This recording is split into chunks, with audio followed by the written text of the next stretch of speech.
حضرت مولانا مفتی شفیع صاحب رحمۃ اللہ علیہ معرف القرآن میں اسی آیت کے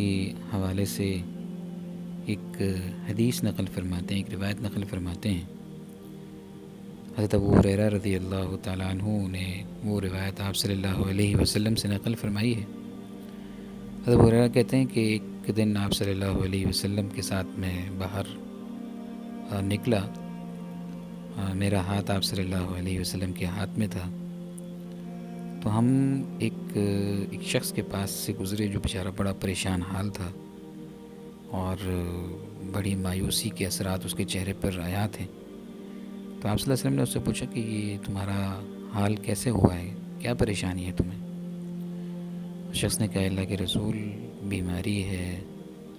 اور تنگ دستی ہے، بیماری اور تنگ دستی نے ہی میرا حال کر دیا ہے، یعنی صحت کے حوالے سے بھی پریشان ہوں اور جیب کے حوالے سے بھی پریشان ہوں۔ آپ صلی اللہ علیہ وسلم نے ارشاد فرمایا کہ میں تمہیں چند کلمات بتا دیتا ہوں،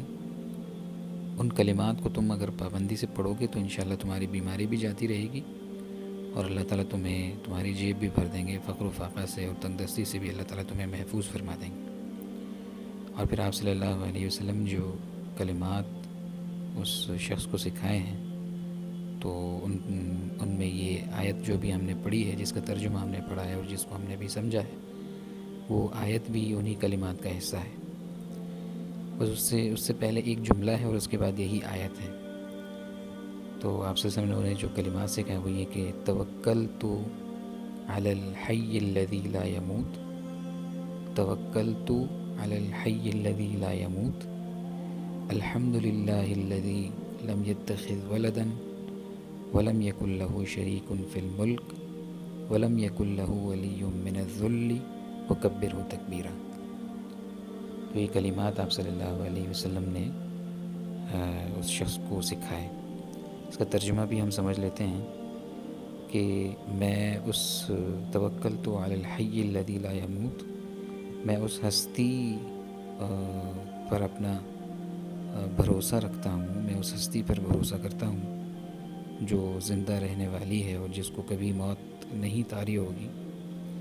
تمام تعریفیں، اور اس کے بعد جو یہ آیت ہے اس کا ترجمہ بھی ہم نے پڑھا ہے۔ دوبارہ میں آپ کے سامنے یہ آیت عرض کر دیتا ہوں، اس ترجمہ دوبارہ اس کا پڑھ لیتا ہوں۔ تمام تعریفیں اللہ ہی کے لیے ہیں، جو نہ اولاد رکھتا ہے، نہ اس کا کوئی سلطنت میں شریک ہے اور نہ کمزوری کی وجہ سے اسے کسی مددگار کی ضرورت ہے، اور اس پروردگار کی خوب خوب بڑائی بیان کیجیے۔ حضرت ابو ہریرہ رضی اللہ تعالیٰ عنہ فرماتے ہیں کہ اس شخص کے پاس پھر کچھ عرصے بعد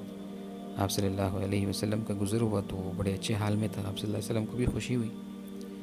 اور آپ صلی اللہ علیہ وسلم نے جب اس سے حال احوال دریافت کیا تو اس نے عرض کیا کہ اللہ کے رسول،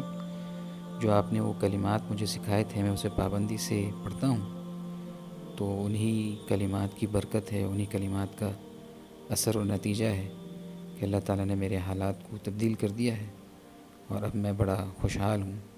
اور بیماری سے بھی اللہ تعالیٰ نے نجات عطا فرمائی ہے، اور تنگ دستی سے بھی اللہ تعالیٰ نے مجھے چھٹکارا عطا فرما دیا ہے۔ تو یہ مختصر سے کلمات ہیں، ان کلمات کو ہر نماز کے بعد انسان 3 مرتبہ پابندی سے پڑھ لے، یا صبح شام ترتیب بنا لی جائے کہ صبح گھر سے کام کے لیے نکلنے سے پہلے ان کلمات کو پڑھ لیا جائے۔ بس ان کلمات کی جس طرح بھی ہو پابندی کر لی جائے تو انشاءاللہ اللہ تعالیٰ